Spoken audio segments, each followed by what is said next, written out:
Adam Lyons, I appreciate you showing up today, man. It's always good to see you. Dude, it's great to be here. Thanks so much for having me. Yeah, you are one of these people that is very close in geography, yet we're doing this remote. Yeah.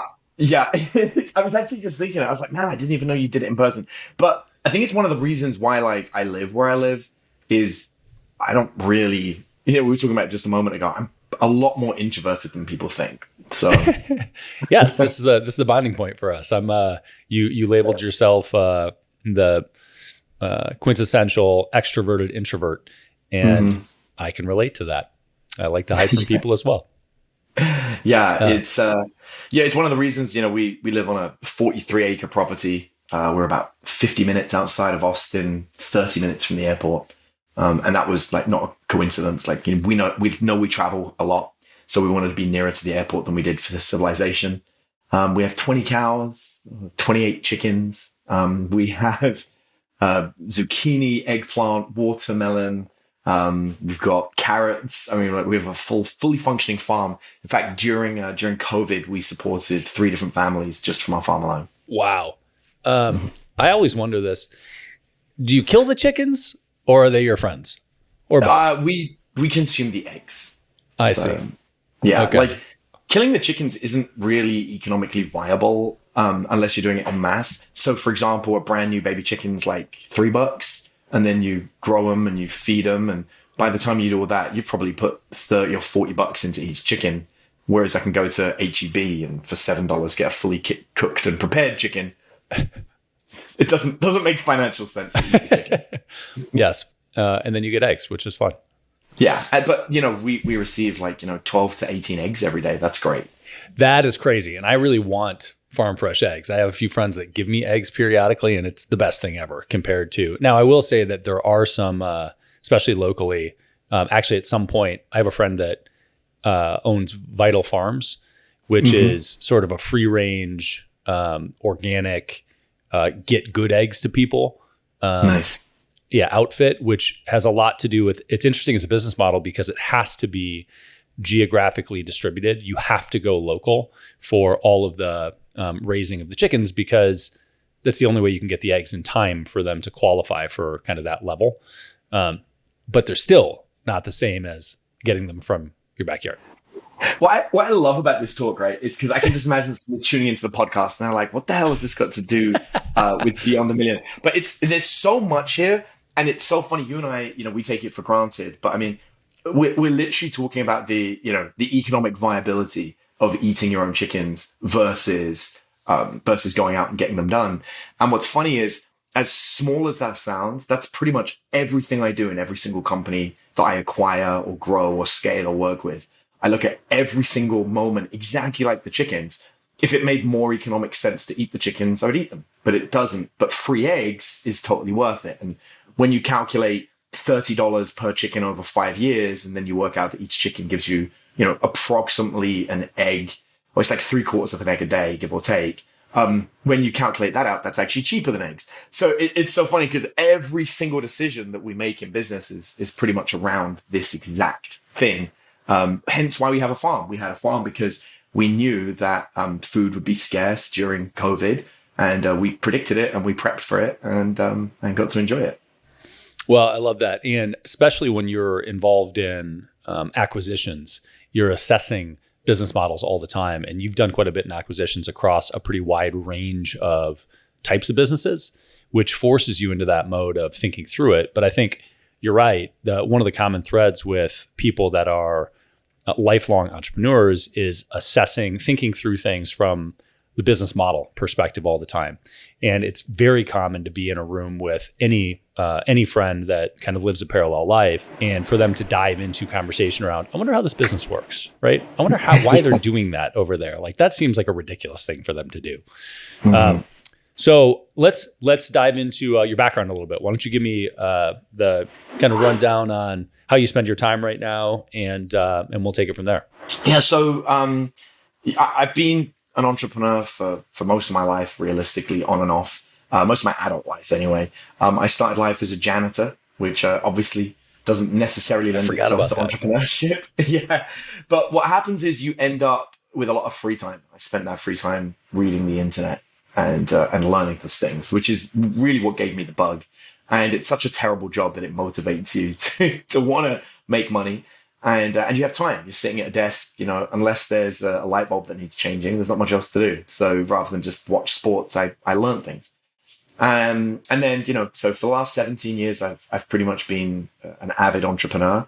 And then probably about 8 years ago, I got into acquisitions in a very small way, mostly using it to acquire assets from a company. So if a company was struggling, I would go in and buy it up at the end in its final days to get assets at a discount.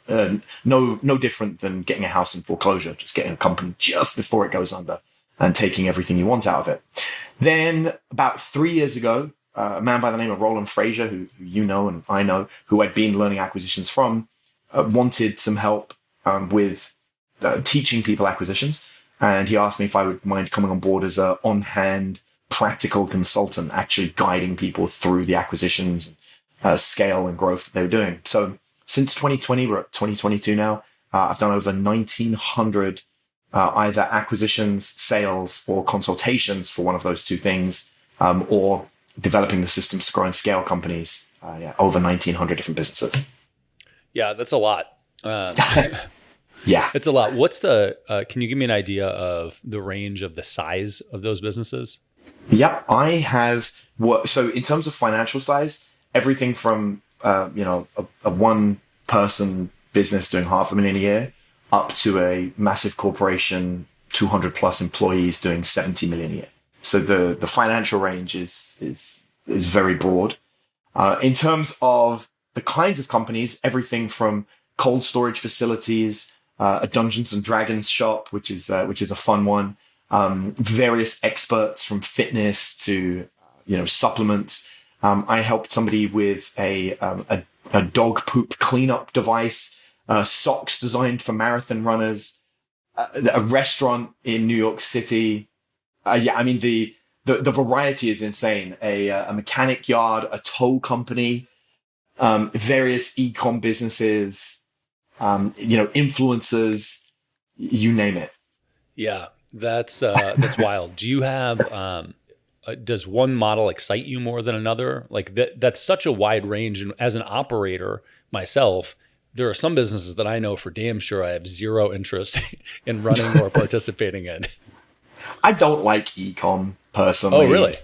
I'm happy to help somebody who's doing e-com. I don't like it. It's not my favorite.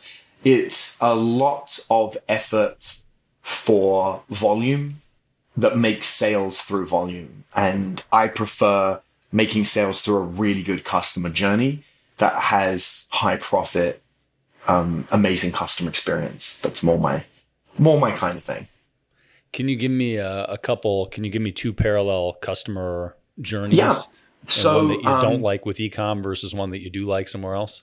So I've got a transportation company that I consulted for, and they're acquiring various truck yards where they can store their trucks, I suppose.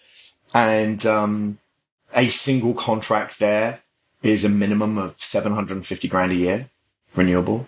So that's fun. I like negotiating those. It means I know that I've made a massive dent in the finances of the company. You add 4 of those a year, and it's like an extra $3 million guaranteed revenue every year on year on a 10-year contract. I mean, it's big numbers. It's beautiful. The margins are great. You always need people to deliver your food. So that's not really going away anytime soon. Gas prices were a pain. I've got stories there, but that's a separate thing. So I like those kind of businesses. I like expert-led businesses where you have somebody who is really good at what they do, and there is somebody else in the industry who is not good at that, but they're very good at marketing. And I love those ones because the marketer kind of can't outdo the expert once the expert learns business strategy and marketing. So it's kind of an easy win because I'm like, hey, first of all, there's a marketer who's already showing you how to do it. Second of all, they don't know as much as you. Third of all, not only can we analyze what they're doing, we can probably improve on it and beat it. And then when they try to show that they've got credibility, they won't be able to because you're actually an expert. I love that. I think routinely I see, so we have a huge chunk of our client base. It's probably, I don't know, 15% or something, like a big, big chunk of our client base that sells information, and they are quote unquote experts. And we routinely see the barrier being somebody that really is an expert that knows their space, but it not jumping from, call it $1 million or 2 million or something to 20 or 50 because of the marketing. And often it's ego, right? Often it's the situation where they're wrapped up and I'm the expert and fuck that person over there.